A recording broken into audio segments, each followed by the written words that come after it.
सांगलीमधून पती पत्नीच्या नात्याला काळिंबा फासणारी घटना समोर आली आहे।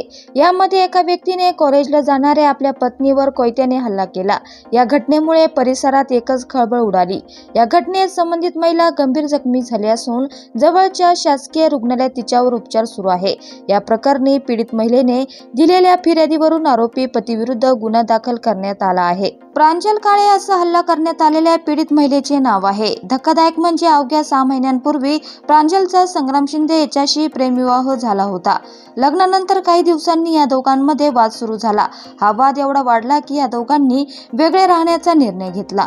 मात्र सकाळी प्रांजल कॉलेजला जात असताना संग्रामने तिच्यावर कोयत्याने हल्ला केला। या हल्ल्यात प्रांजलच्या हाताला गंभीर दुखापत झाली। उपचारासाठी तिला जिल्हा शासकीय रुग्णालयात दाखल करण्यात आले आहे।